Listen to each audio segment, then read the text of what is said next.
Welcome back to Hardball. As the Obama administration decides what to do about the Bush administration's legal decisions on interrogating detainees, let's turn to a simple question. It's a tough one. Does torture work? Bob Baer is a former CIA officer and author of The Devil We Know. Bob Baer, I'm going to bow to your knowledge of this subject. It's a cruel subject. It's a cruel business.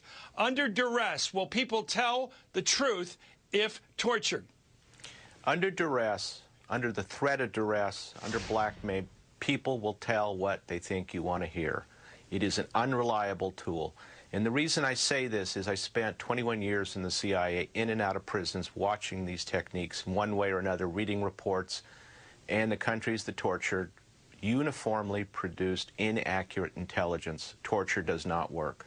You're sitting with the President of the United States, our new president, Barack Obama. He faces what looks to be a ticking time bomb situation. He's gotten intel that something's coming our way that's big. He has KSM in custody. He's got Zubaydah in custody. He may have someone else in custody.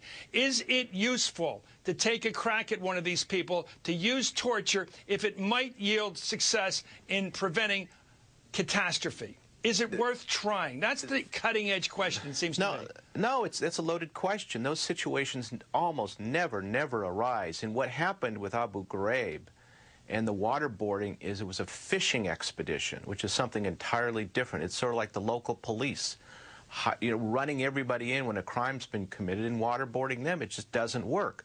There are some rare exceptions, but almost never do terrorists send two people at two different times that know each other's plans. They're just smarter than that. So what we're doing is we're giving up our values, our rule of law, for the chances of actually producing are zero. One last time. You got Khalid Sheikh Mohammed in custody. You've got Zubaydah in custody. You believe there's another 9/11 coming. The year is 2002. Do you go to extreme measures, or do you stick with what you just said? You can't rely on torture. You cannot rely on torture, and we did exactly that to Khalid Sheikh Mohammed and Abu Zubaydah, and they went on about the second wave, all these other attacks, Padilla, other ones that were only fantasies in their minds, and that's what it produced. It tied up the FBI for all these years now following these false leads. It got us nowhere, and nobody who's been on TV defending torture, including the former director Michael Hayden, can point to a single case where it saved lives. He talked about the arrest of somebody, and that was it. If you're sitting having a drink or a cup of coffee with a bunch of CIA guys, spooks, really experts, guys that are hard men and women who've been through this for years, would they agree with you, or is this a unique position of you? Or is this a real consensus you're giving us? It's a fairly good consensus. The CIA at the working level, people who knew the Middle East, were against this. And I've talked to my colleagues. A lot of them are out now. They said this is nothing but trouble. It doesn't work. The CIA, in its heart, has never liked this. Well, let me give you something to quibble about. His is tough. In a letter to colleagues on April 16th, that's of this year, National Intelligence Director Dennis Blair, by the way, he's the new guy, said that, quote, high-value information came from interrogations in which those methods were used and provided a deeper understanding of the al-Qaeda organization was attacking this country. Then last night, the same Dennis Blair, now Director of National Intelligence under Barack Obama, seemed to back away from that in this statement, quote, the information gained from these techniques was available in some instances, but there is no way of knowing whether the same information could have been obtained through other means. The bottom line is these techniques have hurt our image around the world. The damage they have done to our interests far outweighed whatever benefit they gave us, and they are not essential to our national security.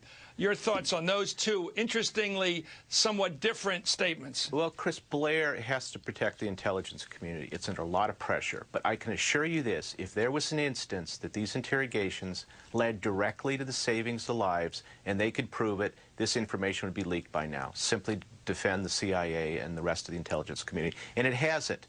Now, they can prove me wrong by declassifying all this stuff, and I'll say I'm wrong, but until now they have not. They have not, including Dick Cheney, have not pointed at a single concrete instance where it worked. Well, here's a question. What does the president think? We have a new president with a new point of view, a new worldview. He was out at the CIA at Langley the other day, and I think it's amazing that we have presidential speeches out in public at the headquarters of the CIA, what we do now.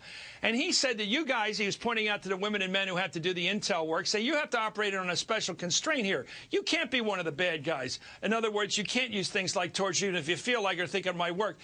He seemed to imply that that constraint was sort of like an arm tied behind your back if you're an American good guy. Did that to you imply that he thought that the bad guys on the other side, where we send people like in, I'm not going to mention the countries, but we can guess the list, where they don't have these scruples and do believe in torture, that they can get stuff we can't get? And that, to me, sounded like a very subtle implication. He thought we might be able to get more if we were worse, if we were nastier. No, I think what he's saying is, listen, you guys, you were dragged into this, probably against your will, and I'm not going to punish you. Yeah, we know what we're up against, but we're going to have to maintain our values, even if we lose some of the small battles on this. But at the end of the day, again, it goes back, it is not good intelligence, and the CIA knows this. Well, here's from the New York Times just today, quote, even George Tenet, the CIA director who insisted that the agency had thoroughly researched its proposal and pressed it on other officials, did not examine the history of the most shocking method, the near-drowning technique known as waterboarding. The top officials he briefed did not learn that waterboarding had been prosecuted by the United States in war crimes trials after World War II and was a well-documented favorite of despotic governments since the Spanish Inquisition. One waterboard used under Pol Pot was even on display at the Genocide Museum in Cambodia. What do you think of the history, the providence, if you will, of or the prominence of waterboarding? What do you make of it? Well, you have George Tenet is bowing to pressure, White House pressure, under pressure of 9/11, and he caved in and he sacrificed the CIA by dragging it into this. And this is what we're facing. And yes, waterboarding is illegal internationally and in this country. We've prosecuted. It does go back to the Spanish Inquisition. It is torture. When you waterboard Khalid Sheikh Mohammed 183 times, I can pretty well safely say the man is almost brain dead. This is torture.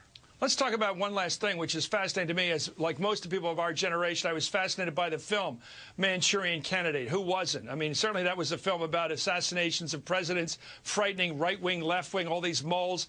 About it, there's Lawrence Harvey. He played an American soldier who was brainwashed when he was a prisoner in the Korean War, a prisoner of the Chinese communists, who used brainwashing, we called it at the time, to try to convince a guy to do it, and they did. They got him so conditioned that he was going to act as an assassin. What did you make of this report that just came out that some of the material in terms of our techniques now came from what we trained our soldiers to resist when captured by the Chinese communists in North Korea? Google it. In 1957, an Air Force report comes out and said the Chinese did this, but the key wording is to produce false confessions. And this is what I suspect we're getting from Khalid Sheikh Mohammed is a false confession. That's why the Chinese did it. That's not why we did it, but that's what we got. So they were looking for turncoats and people to turn in their own country dishonestly by brainwashing. We're looking to get truth from people on the other side, yet we found ourselves using the techniques which had an adverse mission.